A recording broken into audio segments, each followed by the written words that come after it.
In data storytelling, we need a lot of visual elements to help us tell a better story. It includes annotations, images, arrows, shade, and other widgets. So in this case, let's show how to add those things. First, in the general setting, let's adjust the left space so we can have more spaces to put on our text content. First, let's drop an annotation. Even the title is annotations, you can see. You can click and modify the title by yourself, or you can auto title to generate the title based on query.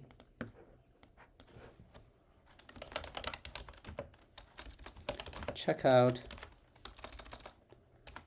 Shift Enter to go to next line, Monday and Tuesday only. Let's say this is my message.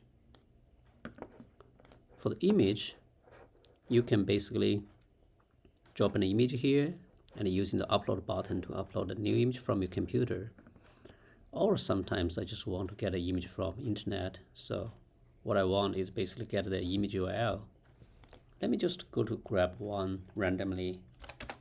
Go to Google, let's say print. Let's go to image. Let's see, I like this one. Oh.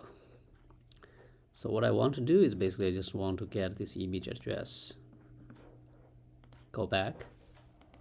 What I can do is just like on the converse, I can paste it, this URL. So you can see the images here.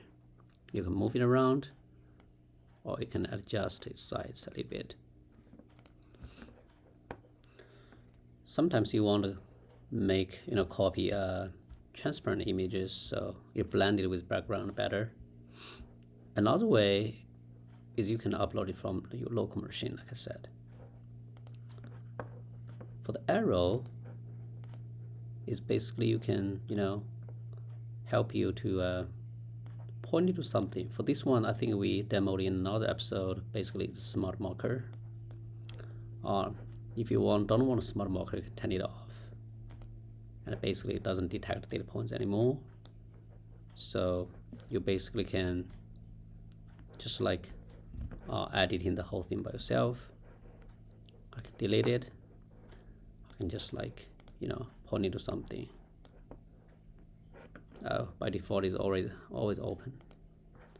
So okay, let's just remove the whole thing, and for example, I want to point into this valley, and have some information along with this. Say, look at here.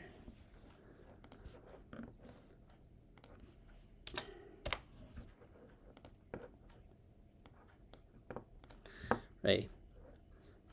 The other one for the arrow is you can create a shade. So if I draw a line to left and right, I can basically turn in the shade on. So, and I adjust the range. It helps me to highlight a specific range part. For example, I'm only interested in this part.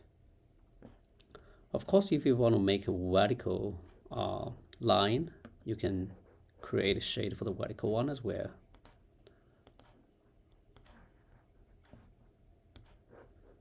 This is annoying. By default, it's always open. I have to delete it again.